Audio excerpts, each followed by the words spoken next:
మనం స్టార్ట్ చేసిన బిజినెస్ బాగా పాపులర్ అవ్వాలి అని అంటే మంచి ప్రాఫిట్స్తో పాటు బాగా ఇన్వెస్ట్మెంట్స్ చేయాలి. అప్పుడే ఆ ఇన్వెస్ట్మెంట్స్కి తగ్గ ప్రాఫిట్ అనేది వస్తుంది. అలాగే మన బిజినెస్ అనేది రికగ్నైజ్ చేయబడుతుంది. సో నేను ఇప్పుడు ఈ క్రియేటివ్ ఫీల్డ్లో, కాంటెంట్ క్రియేషన్ ఫీల్డ్లో నేను అలాంటి స్టెప్పే తీసుకున్నాను.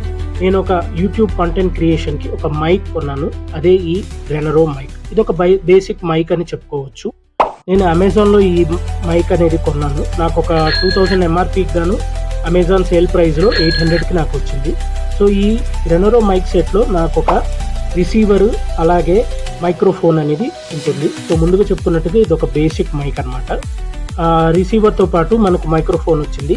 సో దీంతో పాటు మనకు ఒక అడాప్టర్, సో దాంతోపాటు ఒక విండ్ ప్రూఫ్ నెట్స్ ఇచ్చారు. సో అలాగే నాకు ఒక యూజర్ మాన్యువల్తో పాటు 1 year వారంటీ కార్డు కూడా ఇచ్చారు.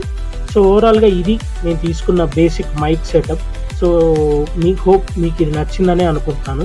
సో ఇది నేను ఆల్రెడీ అన్బాక్స్ చేశాను. సో బట్ మీకు ఒకసారి చూపిద్దామని నేను మరొకసారి వీడియో అయితే చేశాను. సో దీని మీద మీరు కమెంట్స్ రూపంలో చెప్పండి.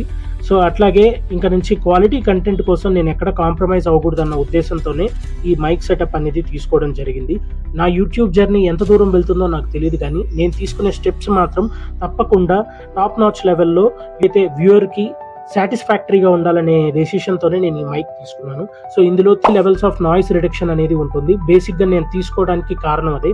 బయట మనం ఎక్కువగా విండ్ అనేది ఎక్కువ ఉన్నా, లేదా రూమ్లో ఫ్యాన్ సౌండ్స్ ఉన్నా, లేదా పక్కన వెహికల్ సౌండ్స్ ఉన్నా, ఎటువంటి డిస్టర్బెన్స్ ఉన్నా ఈ 3 level నాయిస్ అనేది 3rd levelలో అయితే కంప్లీట్గా కేవలం నా వాయిస్ మాత్రమే క్యాప్చర్ అవుతుంది.